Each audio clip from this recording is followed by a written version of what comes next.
Hey everybody, it's Dr. Joe, and today I'm going to show you how to relieve shin splints with a massage gun and stretches and exercises. So let's get started. Disclaimer alert, disclaimer alert.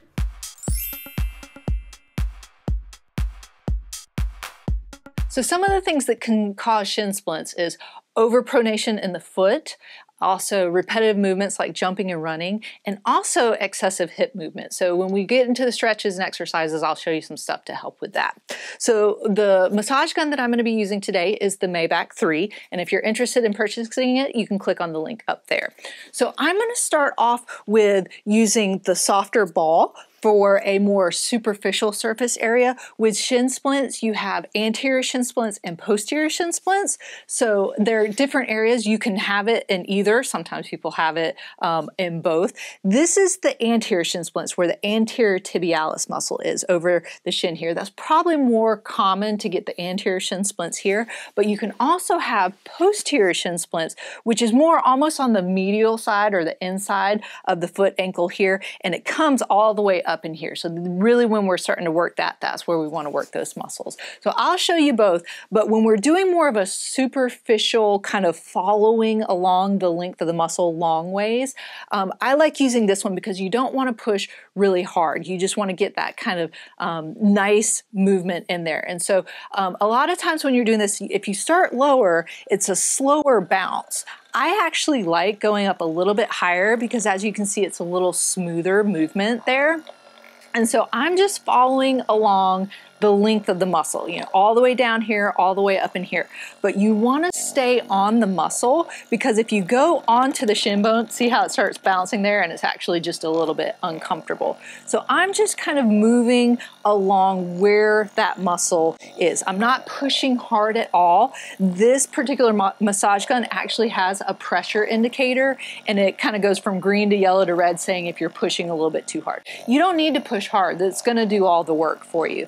And when you're using a massage gun in general on one specific area, you don't want to stay there for a long time, maybe 2 to 3 minutes. So then I'm gonna stop it with this one, but then you can also do a cross friction massage. That goes in a little bit deeper. So the superficial one we were doing, that helps increase circulation to the area.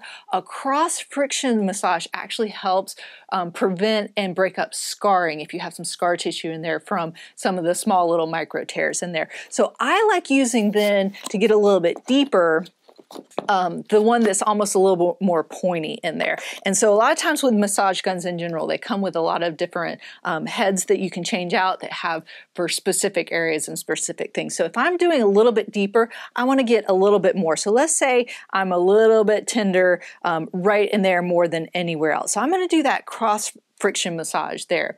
So once I get going, instead of going up and down, which I still can, I'm going to get that spot and I'm going to go side to side. And I'm going to push a little bit more. I'm not pushing super hard. I'm not going to get where the indicator's going where I shouldn't be pushing so hard. But now I'm doing a side to side or a cross friction. So if this is the length of the muscle this way, then I'm going back and forth right on that area and I'm going a little bit deeper. I can go up and down. And that cross friction massage, some people call it a deep friction massage, is designed to kind of help break up that scar tissue in there. So that's for that anterior. If you want to get to your posterior here, you can again, since it's a smaller area right here, I might stick with this one and I'm pushing lightly along that muscle. So it's kind of in between the bone and in between your calf here. So I'm just going to go down. Most of the time the pain is more right in here. So if I want to stick on that spot for a little bit, and then if I want to change it up and say, okay, it's really hurting right here, I'm going to do some cross friction massage, or down at the tendon area, do some of that cross friction massage in there. And again, you know, it shouldn't be painful. It's going to be a little uncomfortable, but don't stick to that area for a super long time where you're just irritating that area and getting it super uncomfortable. This should really just help loosen it up so then you can go into stretches and exercises if you want to. I'm showing you the stretches and exercises because you can do those without the massage gun, but this is just a nice tool to help enhance all of that. So once you got everything loosened up, then you're going to go into some stretches. So the first one I like to do is a calf stretch because like we talked about with those shin splints, you know, it's gets that pressure in there. The posterior one sits underneath that calf, so it's nice to kind of stretch everything out because you want to get that pressure off that area. So you can stretch your calf a bunch of different ways. I like to use a stretch strap. You can use a dog leash or a belt.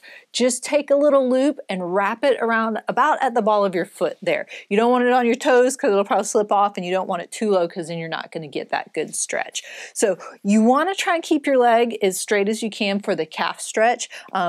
And you're going to pull with the strap. You're not actively moving your toes towards you. You're just relaxing your foot and you're using the strap to pull and get that nice stretch under there in that calf area. And I know even if you have those anterior shin splints up on top, you still want to stretch the calf out as well because that whole area is going to be tight.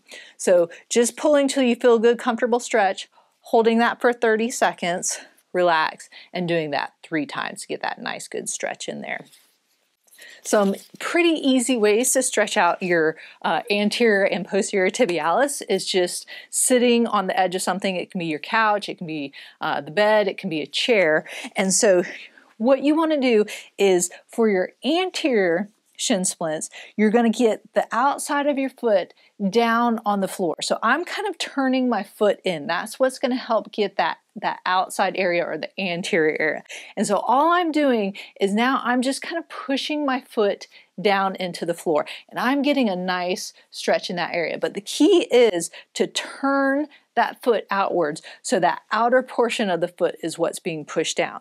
And again, I'm getting that nice good stretch in that anterior area. And you can do a whole bunch of different stretches. I've got some different stretches for it as well if you want to check out some of those other videos. But just again, holding that for 30 seconds, getting that nice stretch in there.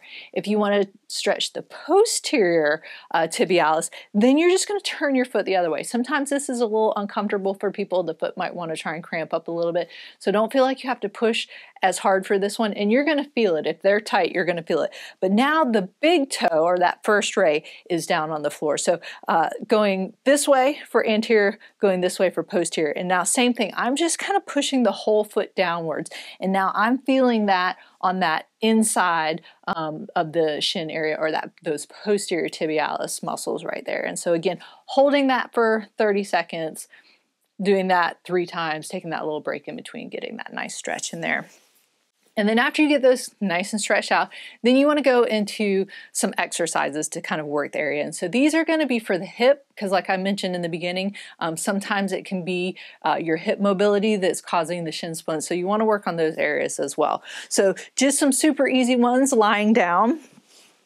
The leg you want to exercise is going to be the one on top. This is just going to be a hip abduction exercise. Make sure to lie all the way down. I'm just kind of propped up so I can see you here, but just making sure that you're in a comfortable position. Don't end up getting something else irritated. The key here is make sure your hips are kind of perpendicular to what you're lying on. So you're not rolled back, you're not rolled forward, you're kind of straight up and down. You can bend your bottom leg just for comfort if you want to.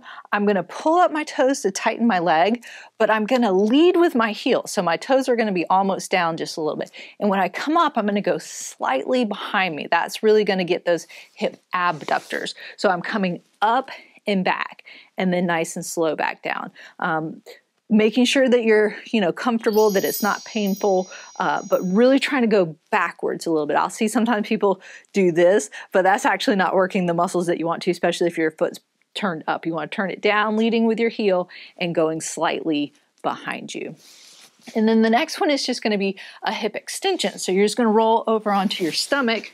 Same thing, make sure you're comfortable. If propping up is a little uncomfortable on your back, make sure you're lying all the way down. But just same thing, kind of keep that leg as straight as you can, kind of pull up your toes to help block them out. You want to keep your hips down for this. I'll see a lot of people, try and do this and they're turning their whole body. This isn't a big movement. Keep your hip part down, and you're just lifting your leg up a little bit. It doesn't have to be a big movement. You're going to feel the muscles working in this exercise if you're doing it correctly and just lifting a little bit. I feel that a lot more in my glutes than if I do that. I don't really feel very much. So nice and controlled, doesn't have to be super high. Try and keep your leg as straight as you can. Maybe I'm bending my knee a little bit, that's okay. But getting that nice, slow, controlled movement. So there you have it. Those were ways to relieve shin splints with a massage gun and stretches and exercises. If you're interested in purchasing the Mebak 3, click on the link up there.